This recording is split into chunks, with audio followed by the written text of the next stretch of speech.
ना मोदी को पता था ना वैज्ञानिकों को। पानी रोका तो ये आया सामने। भारत में पानी में मिले दुर्लभ खनिज। आज हम आपको एक ऐसी अविश्वसनीय कहानी सुनाने जा रहे हैं जो भारत के जल प्रबंधन, वैज्ञानिक अनुसंधान और एक अनपेक्षित खोज की दास्तान है। एक ऐसी खोज जिसने न केवल हमारे वैज्ञानिकों को अचंभित किया, बल्कि जिसने देश के प्रधानमंत्री तक को हक्का बक्का कर दिया। एक ऐसी घटना जो दिखाती है कि प्रकृति अपने रहस्यों को कब और कैसे उजागर करती है और कैसे कभी-कभी सबसे साधारण कार्य भी असाधारण परिणामों को जन्म दे सकते हैं। हम बात कर रहे हैं भारत के विभिन्न हिस्सों में पानी को रोकने के प्रयासों की। सूखे से निपटने के लिए, सिंचाई के लिए, बिजली उत्पादन के लिए या बस जल संरक्षण के सामान्य उद्देश्यों के लिए।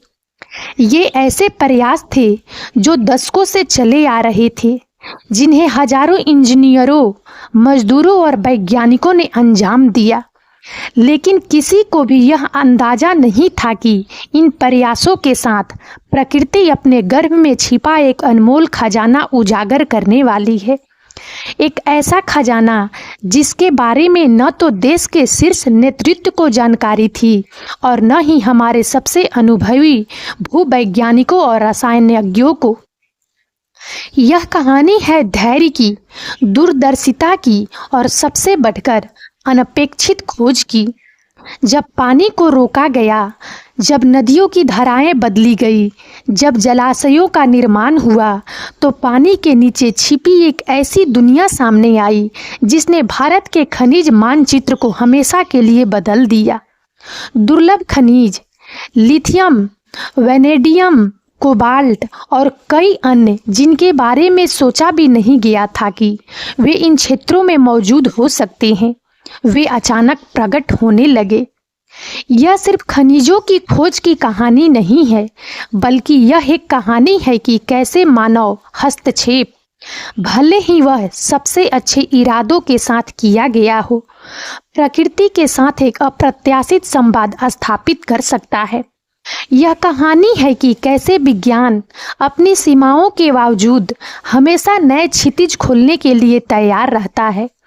और यह कहानी है भारत की, एक ऐसा देश जो अपनी भूमि के नीचे छिपे अनमोल रहस्यों को उजागर करने की राह पर है।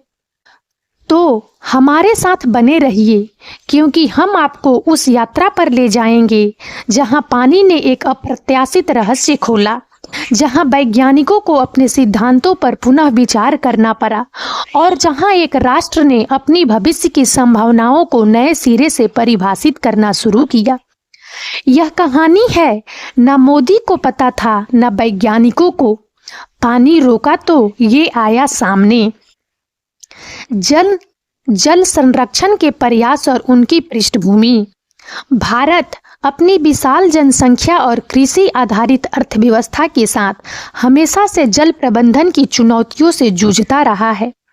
मॉनसून पर अत्यधिक निर्भरता, बदलते जलवायु पैटर्न और बढ़ती शहरीकरण ने जल संकट को और गहरा दिया है। इसी चुनौती से निपटने के लिए भारत ने दशकों से विभिन्न जल संरक्षण और प्रबंधन परियोजनाओं को अपनाया है। सूखे से इतिहास और जल की आवश्यकता। 20वीं सदी के मध्य से ही भारत ने सूखे के कई गंभीर दौरे देखे हैं। इन सूखे ने न केवल कृषि को तबाह किया, बल्कि ग्रामीण अर्थव्यवस्थाओं को भी पंगु बना दिया और लाखों लोगों के जीवन को प्रभावित किया। जल की कमी ने सरकार को बड़े पैमाने पर जल परियोजनाओं की ओर धकेल दिया। भारत में पानी की कमी एक सतत समस्या रही है। हमारी कृषि 60% से अधिक मानसून पर निर्भर करती है। जब मानसून कमजोर होता है तो पूरा देश प्रभावित होता है। इसलिए जल भंडारण, सिंचाई और बाढ़ नियंत्रण के लिए बांधों का निर्माण एक अनिवार्य आवश्यकता बन गया। बांधों का निर्माण विकास की गाथा। स्वतंत्रता के बाद भारत ने बड़े बांधों के निर्माण को विकास का प्रतीक माना। जवाहरलाल नेहरू ने इन बांधों को आधुनिक भारत के मंदिर, कहा, इन परियोजनाओं का मुख्य उद्देश्य सिंचाई के लिए पानी उपलब्ध कराना, बाढ़ को नियंत्रित करना और पनबिजली का उत्पादन करना था। ये बांध केवल इंजीनियरिंग चमत्कार नहीं थे, वे भारत की आत्मनिर्भरता और प्रगति के प्रतीक थे। उन्होंने लाखों एकड़ भूमि को सिंचित किया, जिससे खाद्य उत्पादन में वृद्धि हुई और देश को खाद्य सुरक्षा मिली। साथ ही उन्होंने औद्योगिक विकास के लिए आवश्यक ऊर्जा भी प्रदान की। प्रधानमंत्री मोदी का जल शक्ति अभियान। हाल के वर्षों में प्रधानमंत्री नरेंद्र मोदी के नेतृत्व में जल संरक्षण को एक राष्ट्रीय प्राथमिकता बनाया गया है। जल शक्ति अभियान जैसी पहले देश भर में जल संरक्षण और जल प्रबंधन को बढ़ावा देने के लिए शुरू की गई है। इन अभियानों ने न केवल बड़े पैमाने पर परियोजनाओं पर ध्यान केंद्रित किया, बल्कि व्यक्तिगत और सामुदायिक स्तर पर जल चेतना को भी बढ़ावा दिया। एक सरकारी अधिकारी, जल शक्ति मंत्रालय, माननीय प्रधानमंत्री का दूरदर्शी नेतृत्व जल संरक्षण को एक जन आंदोलन बनाने में महत्वपूर्ण रहा है। जल शक्ति अभियान का लक्ष्य जल सुरक्षा को सुनिश्चित करना, भूजल पुनः भरण को बढ़ावा देना और पानी के कुशल उपयोग को प्रोत्साहित करना है। इन प्रयासों के तहत कई पुरानी जल संरचनाओं का नवीनीकरण किया गया और नई संरचनाओं का निर्माण किया गया। इन सभी प्रयासों का एक सामान्य लक्ष्य था, भारत को जल सुरक्षित बनाना। लेकिन किसी को भी यह अंदाजा नहीं था कि पानी को रोकने और उसकी दिशा बदलने के इन मानवीय प्रयासों के भीतर प्रकृति के एक ऐसा रहस्य छिपाए हुए थी जो भारत के भविष्य को हमेशा के लिए बदल देगा। एक रहस्य जिसे उजागर करने के लिए बस एक उत्प्रेरक की आवश्यकता थी, पानी का ठहराव। अनपेक्षित परिणाम, पानी का ठहराव और भूगर्भीय परिवर्तन। जब बड़े पैमाने पर पानी को रोका जाता है, चाहे वह बांधों में हो या बड़े जलाशयों में, तो यह केवल एक भौतिक परिवर्तन नहीं होता है, यह एक जटिल भूगर्भीय प्रक्रिया को जन्म देता है, जिसके परिणाम अक्सर अनपेक्षित होते हैं। पानी का ठहराव विशेष रूप से बड़े जलाशयों में आसपास की भूमि के भूवैज्ञानिक और भू रासायनिक गुणों पर गहरा प्रभाव डाल सकता है। जल चट्टान अंतःक्रिया और रासायनिक घुलन। यह भूजल जो अब पहले से कहीं अधिक गहराई तक पहुंच रहा है, चट्टानों और उनमें मौजूद खनिजों के साथ सीधे संपर्क में आता है। इस प्रक्रिया को जल चट्टान अंतःक्रिया कहा जाता है। इस अंतःक्रिया के दौरान पानी चट्टानों में मौजूद घुलनशील खनिजों को अपने साथ घुलना शुरू कर देता है। तलछट का जमाव एक महत्वपूर्ण प्रक्रिया है। यह न केवल जलाशयों की भंडारण क्षमता को कम करता है, बल्कि यह एक जटिल रासायनिक प्रक्रिया भी है। तलछट में फंसे खनिज समय के साथ पानी में घुल जाते हैं और फिर कुछ विशेष परिस्थितियों में वे अधिक सांद्रित रूप में फिर से अवक्षेपित हो सकते हैं। भूकंपीय गतिविधि और भूगर्भीय दबाव। कुछ मामलों में बड़े जलाशयों का निर्माण आसपास के क्षेत्र की भूकंपीय गतिविधि को भी प्रभावित कर सकता है। पानी का विशाल भार पृथ्वी की पपड़ी पर अतिरिक्त दबाव डालता है, जिससे जलाशय प्रेरित भूकंपीयता हो सकती है। ये छोटे भूकंप बदले में चट्टानों में नई दरारें पैदा कर सकते हैं, जिससे पानी को और गहराई तक प्रवेश करने और नए खनिज भंडारों तक पहुंचने का अवसर मिलता है। यह एक विवादास्पद विषय रहा है, लेकिन कई अध्ययनों ने बड़े बांधों और आसपास की भूकंपीय गतिविधि के बीच संबंध स्थापित किया है। ये छोटे भूकंप हालांकि विनाशकारी नहीं होते, भूगर्भीय संरचनाओं को प्रभावित कर सकते हैं, जिससे पानी के लिए नए मार्ग खुल सकते हैं और खनिज विघटन की प्रक्रिया तेज हो सकती है। भूवैज्ञानिकों की भागीदारी और सिद्धांत का विकास। जैसे जैसे डेटा मजबूत होता गया, डॉक्टर शर्मा ने भूवैज्ञानिकों की मदद लेने का फैसला किया। उन्हें लगा कि यह सिर्फ जल रसायन विज्ञान का मामला नहीं है, बल्कि इसके पीछे कोई गहरी भूगर्भीय प्रक्रिया काम कर रही है। उन्होंने भूवैज्ञानिकों के साथ मिलकर उन क्षेत्रों का मानचित्रण करना शुरू किया जहां ये असामान्य निशान पाए जा रहे थे। भूविज्ञानी जब डॉक्टर शर्मा ने हमसे संपर्क किया तो हम भी हैरान थे। हमने पहले कभी इन क्षेत्रों में इस तरह के खनिज भंडार की उम्मीद नहीं की थी। हालांकि जब हमने उन जलाशयों के आसपास की भूगर्भीय संरचनाओं का अध्ययन किया तो हमें कुछ संकेत मिले कि यह संभव हो सकता है। कुछ स्थानों पर प्राचीन ज्वालामुखीय चट्टानें या कायांतरित चट्टानें मौजूद थी जिनमें इन खनिजों के स्रोत हो सकते थे।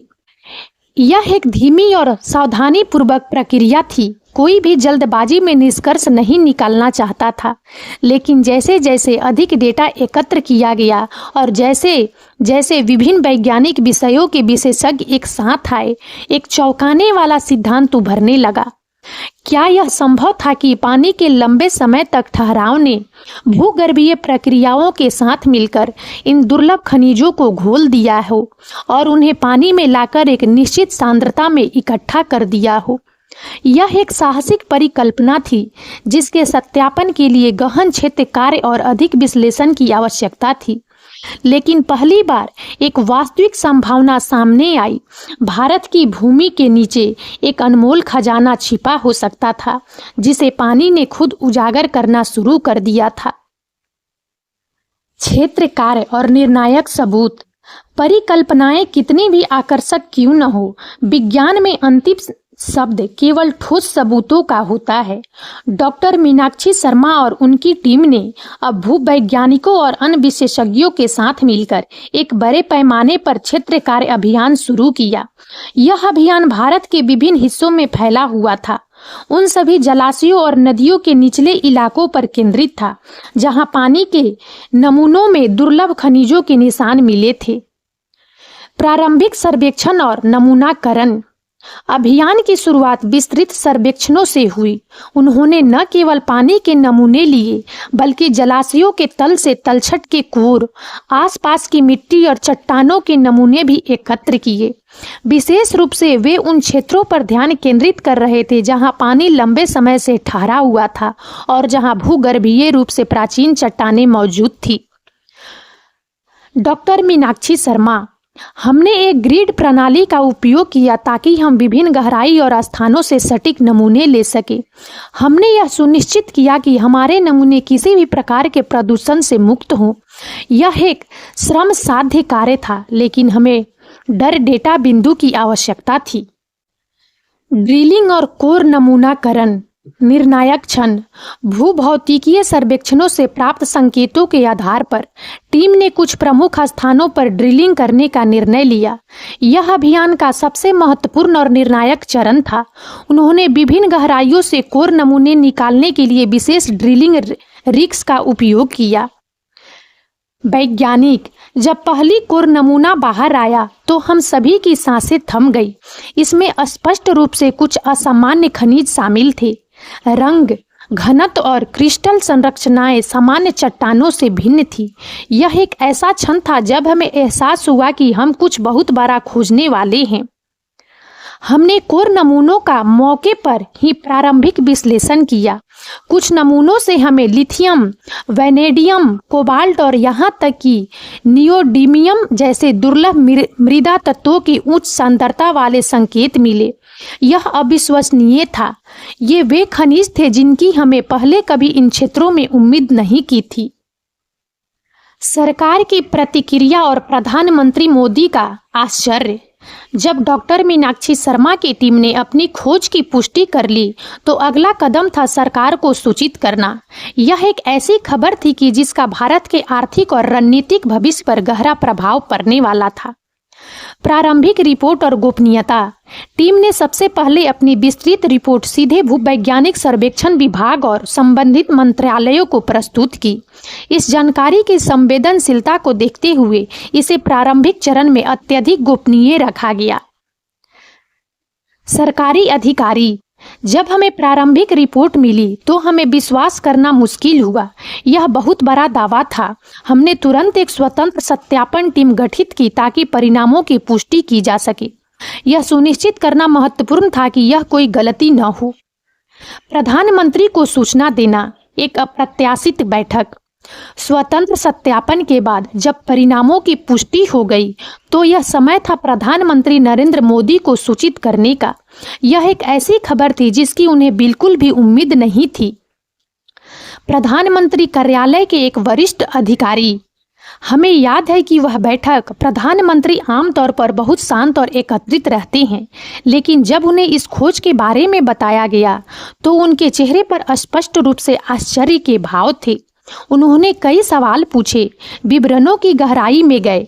उन्हें विश्वास नहीं हो रहा था कि यह सब जल संरक्षण के सामान्य प्रयासों का एक अनपेक्षित परिणाम था। बताया जाता है कि प्रधानमंत्री ने पहले तो मजाक में कहा, तो आपने पानी रोका और सोना निकल आया।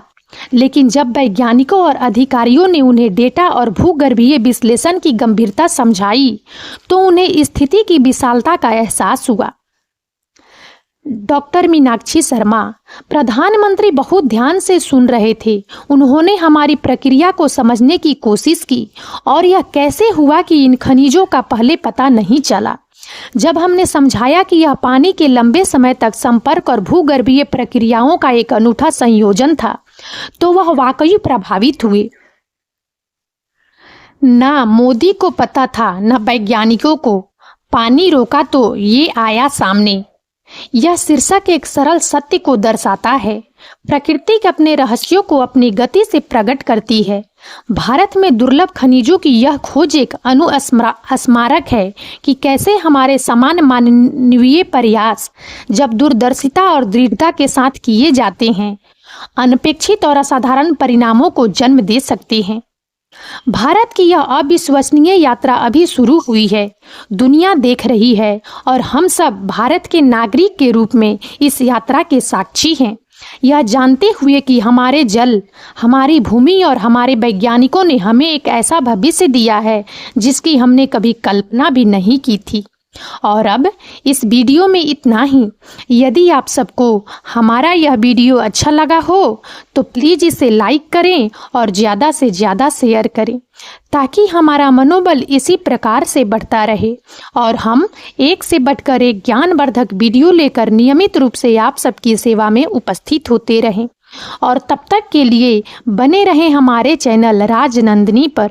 हम बहुत जल्द एक नए ज्ञानवर्धक वीडियो के साथ एक बार फिर से आप सबकी सेवा में उपस्थित होंगे। जय हिंद, जय भारत।